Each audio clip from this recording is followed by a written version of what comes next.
Thompson has been part of all of it through over the years. The modifieds are about ready to turn them loose here and crank up the heat on a chilly night. It is a chilly night, and it was, well, we thought we would never get to this point, but we are, and there's no doubt about it, we are ready for the big one.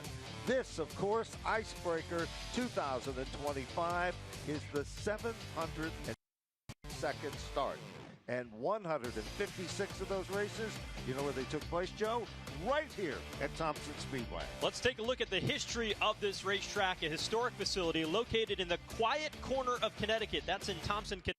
Opened back in 1940, and Ben, this racetrack is one of the biggest that we'll race on all season. It's a 5/8 mile facility. It originally started as a flat track. It started here after a hurricane devastated the facility. It became a racetrack, and it's been in the Honig family for years. Chris Michaud, Tom Mayberry, making the presentation of this event. It's America's oldest paved oval, and you can see why. It is a racetrack that breeds champions. High banks, 11 to 15 degrees of banking. They will use all of that. Progressively banked on both ends, turns 1 and 2. New strip of asphalt that was laid down right in the main groove a handful of years ago. This is a modified race car racetrack for sure. It'll lay down really quick lap times in the 18-second range. It certainly will. Earlier today, we saw just that, Joe.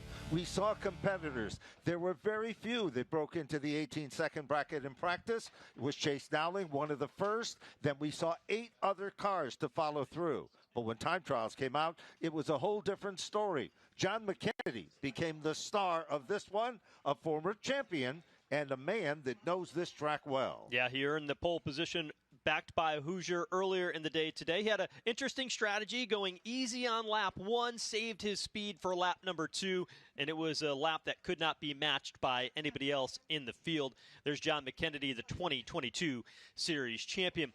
Let's take a look at the race analysis for tonight's race.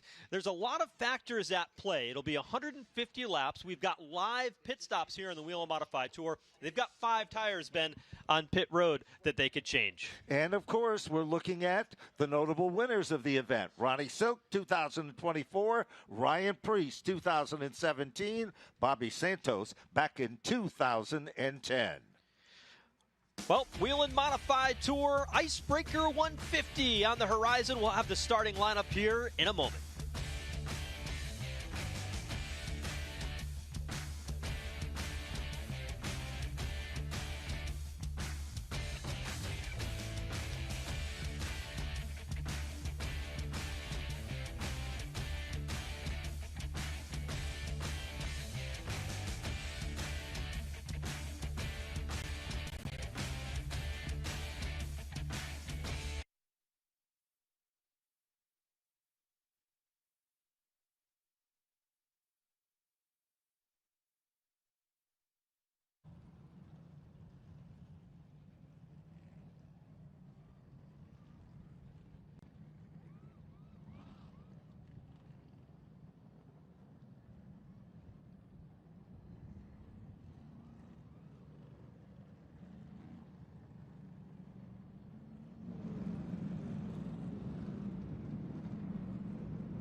Back here at Thompson Speedway Motorsports Park for the 51st running of the Icebreaker 150, and 2 months removed from the season opening event. These modified drivers, Ben, are ready to get after it and go racing tonight. They certainly are, and of course we've waited a long time. Mother Nature wasn't kind to us at all, but today, under chilly conditions, we're set to do battle. These are like a bunch of gladiators, center stage, about ready to show their talents, and the fans that have come out, they're in for a real good night of Whelen Modified Tour racing. On the pole, as mentioned, John McKennedy, the 2022 champ, lines up alongside Jake Johnson, who is back. Ron Silk, a two-time champion of the Whelen Modified Tour, and Austin Beers, who is the quickest car in practice. Then we go back to row number 3. Craig Lutz is there, car number 46. Luke Baldwin, the youngster from Mooresville, North Carolina, will start back in 6. Chase Dowling in the Tineo, number 44, starts 7th. Then it's Trevor Catalano. He'll be starting back in 8th. Tonight, Justin Bonsignore starts 9th. He'll try to tie the track win record with Mike Stefanik. He's got 14 wins. Stefanik has 15. Patrick Emmerling, 3 wins. Season 1 came here at Thompson.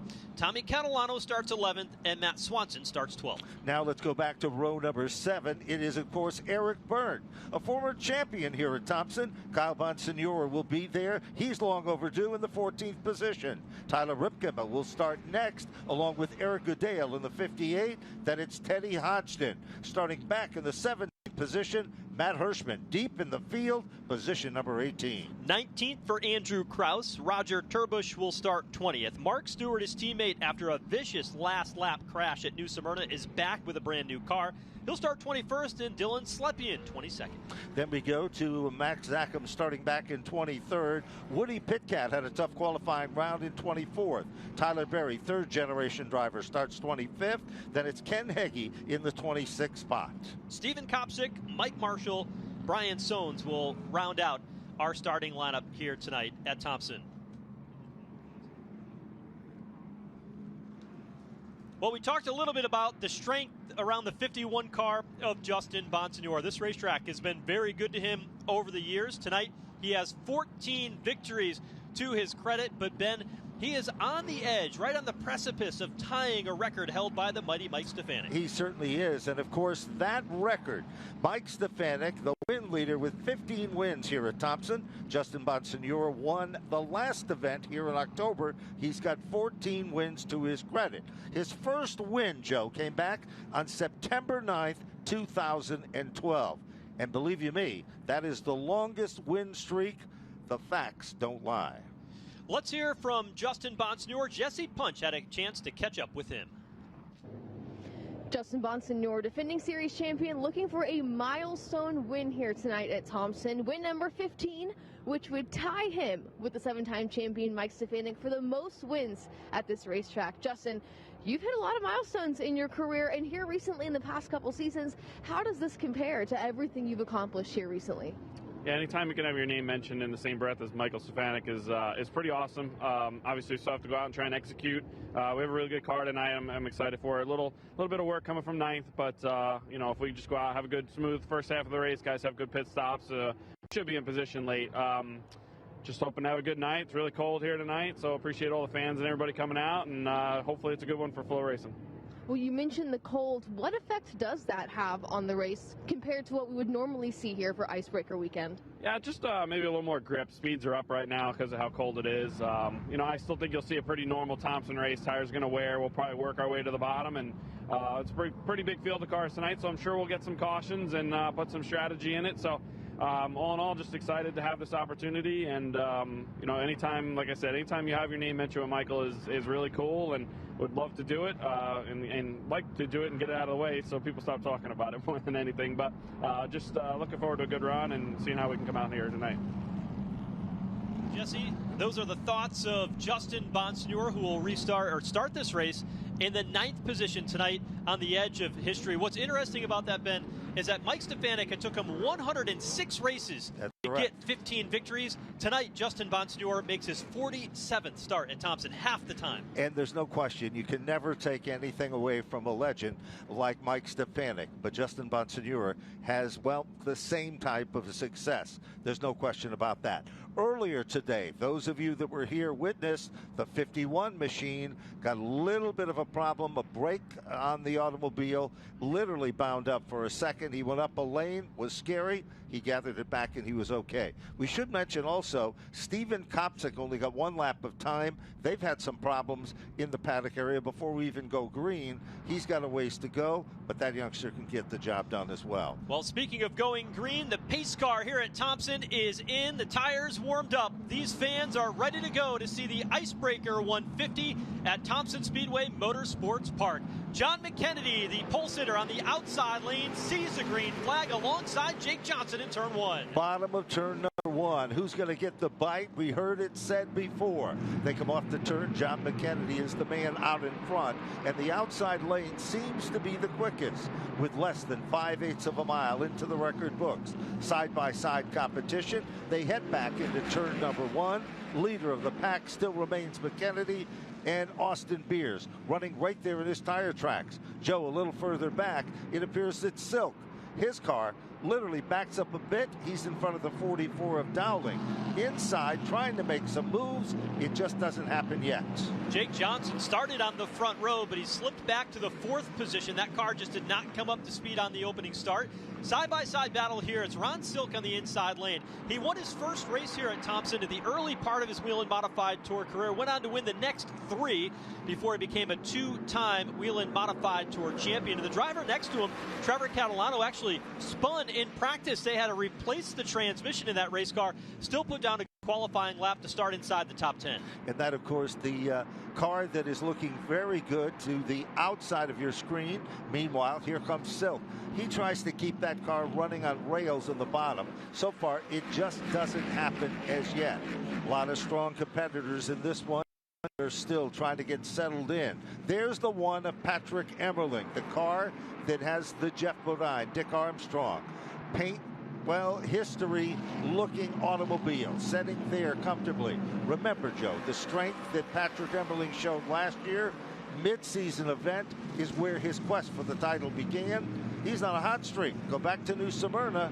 You saw it, and I saw it. He was the guy. When you go back to last season, when it started here in the August race, where he got that first win and put himself in the championship mix with a legitimate opportunity to challenge Justin Bonsignore and Ron Silk. Since that time, he's won 4 of the 8 races, half the races the Whelen Modified Tour has run, including the season opener. That team firing on all 8, and they are going to be contender. He's a winner here at Thompson. He smokes the left front tire, though, getting into turn 3. See, he was heavy on the brake that time. Certainly was. That is kind of out of character, too.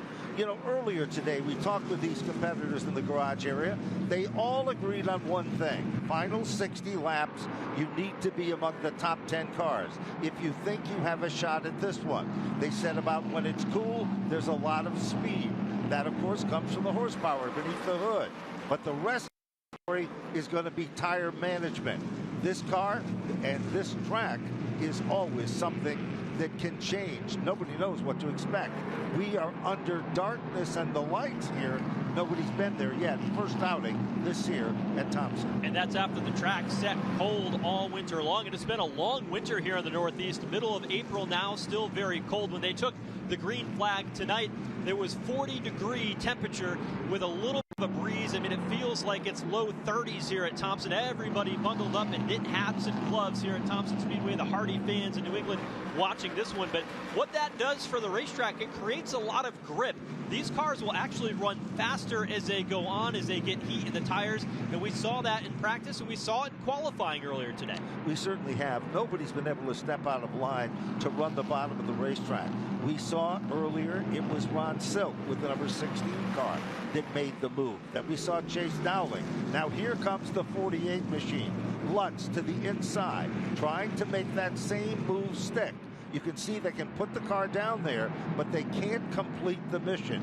He pulls back into formation, tucks it into line as they work down towards turn 1.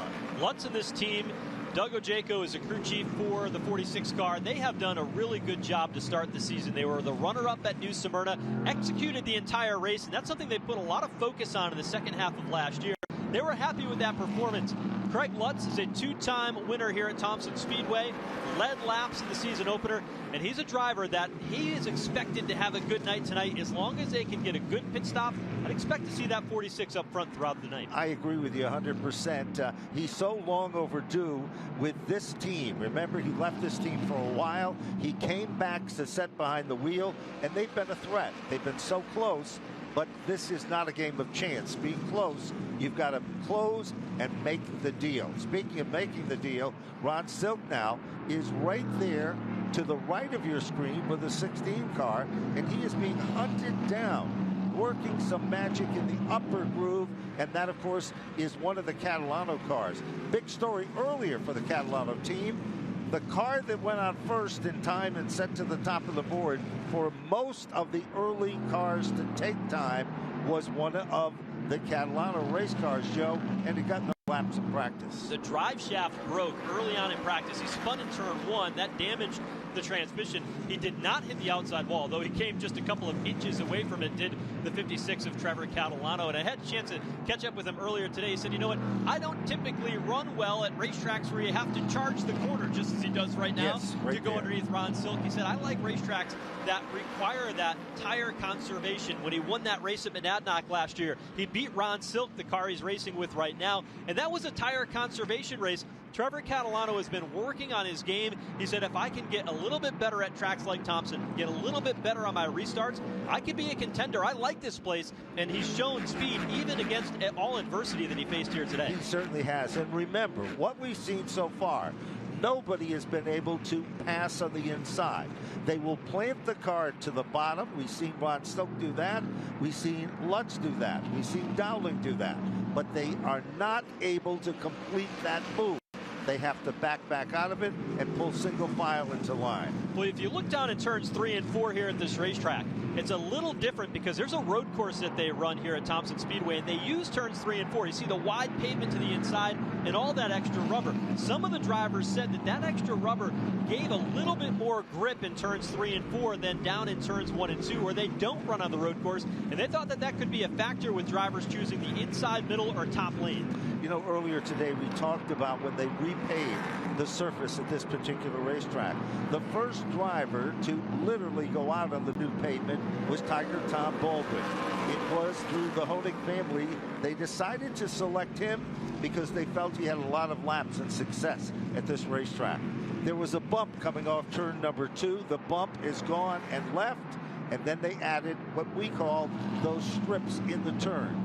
And now we're looking at another generation of Baldwins. This kid has got such talent and such ability. What did you think of that run he had in the trucks, Joe? Pretty wild. Had the opportunity to see that in person and watch his performance. I know he didn't get the result that he had hoped to get, but he has won some of the biggest races. And when you look at Luke Baldwin, third generation driver, grandson of the late Tom Baldwin, who raced here at Thompson, and in that opportunity where he said one of the first to run on this new pavement after it was repaved. Well, Luke Baldwin, he said, you know what, I just want to come out of a race satisfied with how I performed, minimize mistakes, maximize performance, and work on the little nuances of the race, whether I finished 3rd or 7th. As long as I didn't make mistakes, I'm happy with that outcome.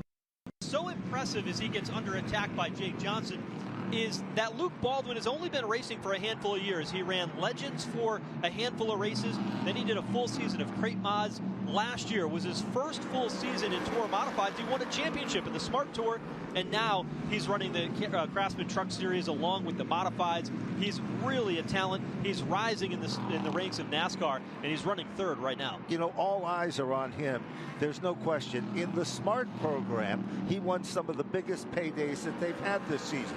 Just a week ago, he was looking strong for another victory, and then a youngster, 14 years of age, comes in, takes it all away from him. An amazing story, and that's just one of the stories. But this Class Act kid, he's going places, and he is showing his muscle. But look out, here comes car number 07.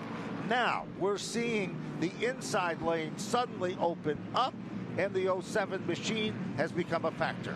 You mentioned tire conservation early. When you're a guy like John McKennedy who's out in front, although Austin Beers is starting to pressure him, you can control your pace on entry, but you can see how much brake the 07 of Jake Johnson is using every time he gets into the corner. Heavy under brake. You can see the sparks flying off those rotors. He's using a lot of his race car up to gain speed. He went by Luke Baldwin. The question is, will that last on the long run? You know, you're so right about that. This kid's had such success. He came out of the Seacock area here at Thompson. He was driving, as we said, a lot of the front-running equipment, and he has become a huge factor.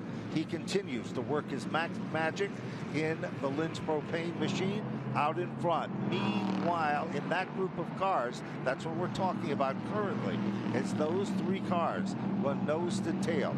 Leader is still John McKennedy. Margin between first and second is .455. Austin Beers sitting there in second. Jake Johnson has worked his way up to third. I think Jake Johnson in there, you're looking at the 51 machine. Justin Bonsignore currently shown back in the 9th position. And that's right where he started tonight. He hasn't moved forward. You mentioned track position and the value of that in this race. When you go back over the past races here in 2024, there were not that many cautions here, and so you've got to be able to start up front, move forward, and then maintain that position. So if there is a caution, you need to come down and get tires, you can play a strategy card and use that to your advantage. But you know, this track used to have a track where you'd have 5, 6, 7 cautions in a race, but things have changed. Now it's a different game here at Thompson. It certainly is, and these competitors know that. They study how the racetrack comes to them and how it disappears. Interestingly enough, Bonsignore still trying to fight off, and here comes one of the young guns to follow him.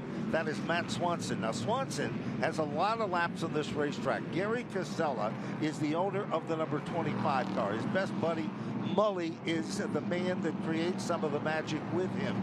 That car and that team, they can go the distance. They're long overdue for having success, and they've been here and done that before at Thompson. But not in a modified tour race. Yeah, very much so, and that's a really interesting combination. That's one of the teams that's taking advantage of the Connecticut Challenge. It's an extra $25,000 bonus on the line for the teams that are running these 3 races at Thompson. They'll run here, the Icebreaker, the August Midsummer Race, and then at the World Series in the month of October. But it's only for certain drivers and certain owners, car owners that haven't raced in the Whelen Modified Tour in the past 3 years, or new owners that come into the series. Gary Casella has not spent a lot of time running in the Whelen Modified Tour. That opens up the opportunity for an extra total payout of $25,000 among the teams competing. It certainly does. $7,500 goes to the overall winner, $5,000 for second, and $2,500 for third, all the way back to 10th, paying $1,000. Well, here is the challenge. It's been kind of, well, under the radar. But John McKennedy, super modified ace, one of the best in the business, former champion of the Whelen. Then a little different team, a little different combination. But right there behind him, a third-generation driver, that is Austin Beers, son of Eric Beers. And, of course, his dad competed as well. They are a racer's family. This kid has learned his lessons well, and Ronnie Uhouse and company with Sly Zabin. They have strategy. And remember, Sly Zabin was involved with Mike Stefanik during some of those years when he had tremendous success here at Thompson Speedway. It's a great combination. Caution is out. We've got trouble in turn 2, and it's the 44 car of Chase Dowling as he has gone around. Tough break for Chase because he had one of the fastest cars in practice earlier today, but he'll bring us under our first caution. He certainly will. And remember, the Whelen Modified Tour is brought to you by the good folks from Whelen Engineering. First name and light sirens and safety services used throughout the world. Whelen Engineering, American made and proud of it. So first caution of the night came out on lap number 39. Chase Dowling with a solo spin off turn 2, and Chase very excited and eager tonight when he came into this race. He's a pretty low-key kind of a guy, but you can tell he was pretty amped up, knowing that he had a very good 44 race car, but didn't want to be the car to bring out the first caution. He was so thrilled to get this opportunity in the ride during the off-season. He got married, and in addition to that, took on the chore of building his own brand new house. Now, when I say that, I don't mean he hired a bunch of contractors. He physically is involved in building that. And if you look at the back of the 44, you'll see the S&S paving. That is Kevin Starshuk, which is not only his boss, he is an individual that has supported this youngster from day one to do so. So, good run for Chase Dowling earlier today. Let's see what's going to happen later. He's on pit road. A couple of other takers. None of the leaders came down pit road here. Roger Turbush on the turn 4 end of pit road. They'll come in and make some adjustments. Now, there are 5 different tires that they can take here under this race, and they can come in and take 2 at a time. So Dowling's going to come in and put 2 rear tires on, which if you're new to modified racing, that's common practice because that is how those modifieds turn. Now, they got the car jacked up in the back, and it caught the air hose, I should say, on the front horn there before he's able to go. We're looking now at the front of the field. John McKennedy, of course, has been the dominant car as the laps continue to tick away. But now look, McKennedy is coming down on pit road. Car number 79. Let's see if we can follow this pit stop through and see what the strategy is. And there, with him, comes Luke Baldwin. Behind him, Silk. Then it's Patrick Emmerling, along with Catalano, along with Justin Bonsignore, the 3-car of Tyler Ripkema, along with the 58 machine of Goodale. And then it's Kraus, Woody Pitcat, and Stephen Kopsik, all down on pit road as we speak. Now, we are 43 laps into this event. Joe, let's talk about that tire strategy. 2 tires is not a lot of tires, but you can move the front to rear if necessary, but it is going to be tough to do on a night like this with a surface like this and the bitter cold. Yeah, it certainly will. Race off of pit road. Justin Bonsignore is going to pick up a ton of positions on the pit lane after coming in 9th. Ron Silk out 16th. He'll be second. Patrick Emmerling, Luke Baldwin will be the top 4 off of pit lane, followed by Eric Burt. What is more important than who came down pit road was the drivers that stayed out. Yes. Austin Beers chose not to pit. Jake Johnson, Craig Lutz staying out, along with Matt Swanson. Matt Hirschman, the 59 of Tyler Berry, and Brian Sones are the drivers that decided not to come down pit lane. So mixed strategy here. You know, over the past handful of races at Thompson, the caution count has been so low that we haven't seen that mixed strategy. Tonight, with this different balance, you're going to see some interesting things here as these tires will start from 8th on back and have to race forward. Certainly will. Remember, last year, car number 64, Austin Beers, he had the same type of strategy that he is putting to play in today's event. It was something that came a little bit short in the competition. Will that be the story today? Time only holds the answer in that one. As you can see, you're looking at Austin Beers trying to get some heat in those tires and keep it in those tires as that machine by Zabin, along with Ronnie Uhouse, and of course the Irish team, the owner of the automobile, is of course one of the great individuals in the pit area as well. So field working here under the caution. They'll get 1 lap to go at the flag stand. Those Whelen engineering lights will go out, as beautiful as they are, and that will indicate that there'll be 1 lap to go before we get back under the green flag. Now, the 64 car of Austin Beers will start on the outside lane. You go all the way back to the inside of row number 4. That's where Justin Bonsignore will start. He's the first car with new tires. Sure is. We're going to see how quickly that's going to work. And look at car number 60, by the way.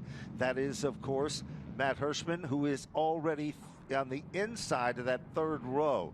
That's the yellow and red machine. So Hirschman is there. Remember, he's a closer. He doesn't show his cards early in the game of poker. He shows them when the money's put on the table and the high chips are rising in the competition here. Looking at the field now, so far, as we said before, things are looking good. Anticipating to go back up to green. The green is out, and we are racing here again, and it is Austin Beers.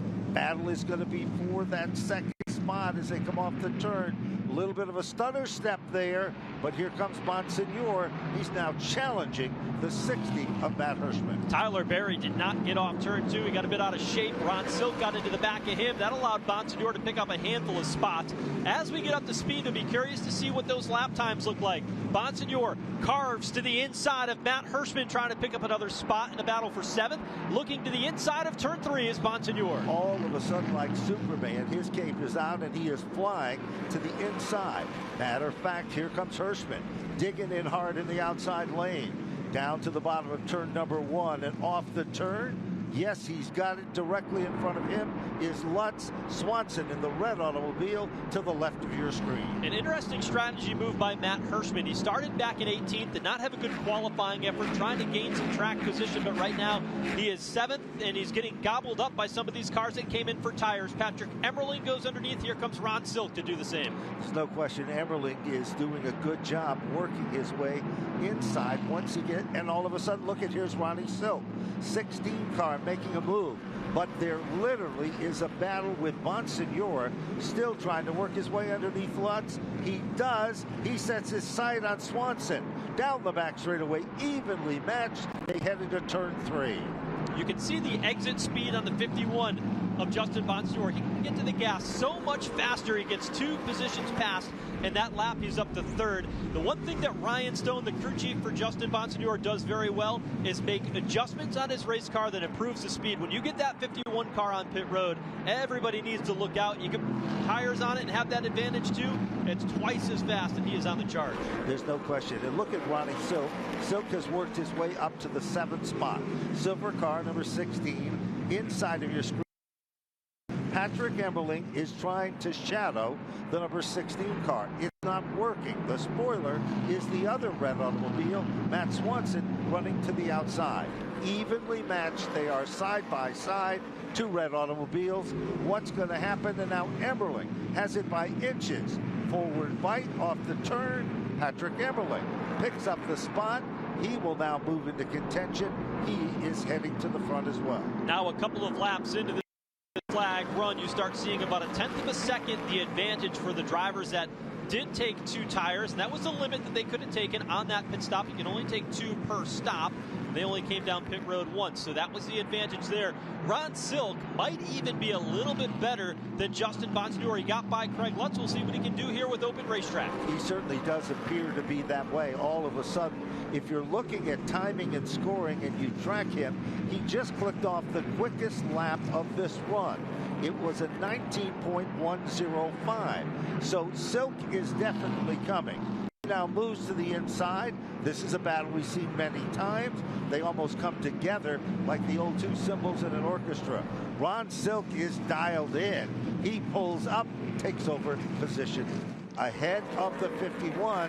Is this all part of the strategy? That puts him up to position number 3. That car turns really well in the center of the corner. You can see him fighting it as they came off the turn, but he can cut to the left on exit. That allows him to carry that banking. That 15 degrees of banking, high banks here at Thompson, you can use that hill to gain momentum down these long straightaways. Certainly can. You know, just a few laps ago, Bonsignore looked like such a huge factor. Now all of a sudden he's starting to settle in. A car that is starting to show its, well, Achilles heel a bit is definitely the Beers machine. On that circuit down into turn number 1, he went way up high. You're looking at the 64 in front of the Silk machine. Will he be able to hold on? Well, remember, strategy is different for the team and car 64 than the team in car number 16 and Ronnie Silk. Yeah, Ron Silk is there. He'll look to the inside midway down the back straightaway and takes over the race lead, sweeping in front of Austin Beers as they come to 59 laps complete of the Icebreaker 150. We've got our 3rd race leader. No question. While that has been going on, Bonsignore continues to dig hard. To the outside, it is still a good battle with the 07 right there of Jake Johnson. Johnson, again, his strategy maybe is much different in all of this. They continue to work their magic as they continue to run lap after lap. It is still a very strong battle and can't do it, can't get the job done. But he's going to test the waters again, Joe. He can reel him in, but not enough to make the move. Jake Johnson's doing a pretty good job of holding off Bonsignore. And Jake Johnson, too, is one of those drivers that'll participate in the Connecticut Challenge as well. And the bonus money, if you can win one of these 3 races at Thompson, to be the first driver to do so among those competitors, it's another $1,250 that go in. And then, of course, the points that go with it towards that overall $25,000 purse. And he's doing a pretty good job right now. Bonsignore has now picked up yet another spot. Bonsignore's moved into the 3rd position. Silk is the guy on top, and he is hunted down by Austin Beers. Now remember, Silk made the pit. Austin Beers did not. Justin Bonsignore did. Jake Johnson did. Craig Lutz did. Trevor Catalano also the same story there. So the top 5 begin to string things out just a bit. The battle continues to heat up for the 4th spot. Jake Johnson in the 07 and the 46 of Craig Lutz. So interesting that Jake Johnson chose to come back to race here at Thompson, because this was a race a year ago that really separated him from the Bowler Racing 3 after a very hard crash that he had down in turns 1 and 2. but he comes back to Thompson, a track that he's got a lot of laps in and has spent a lot of time at with that 07 car. So no surprise to see him towards the front, but it's interesting that he decided that this would be the track he would return. It certainly is, but this kid's got so much talent. Family, his dad competed and raced here in a full-body car, what we call pro stocks here at Thompson Speedway. So this kid's got a ton of talent, but right there, look at Lutz working him over. Now, Lutz is really developed a reputation of being a good closer. He has changed his style of driving. We talked about it before. He's been to victory lane on a couple of occasions here at Thompson Speedway as well. Trouble turn 4. It's Patrick Emmerling, who has gone around, brings out the second caution of the night.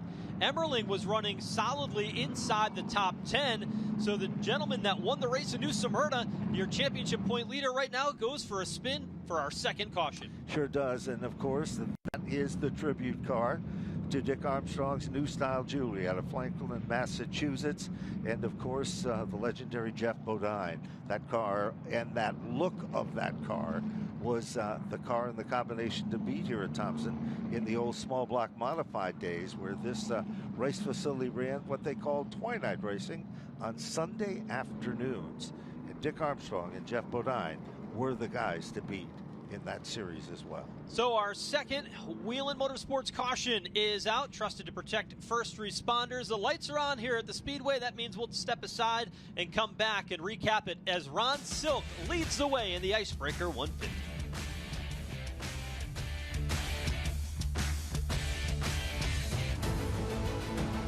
We couldn't do it without Whelen. I don't believe we've ever taken a product off that was broken. It was, we put the car out of service. What price do you put on a life? We don't want to run the risk of causing loss of life through our response. Peace of mind. Their goal is to get home each and every evening. And if we play a small part in ensuring they get home safely each day,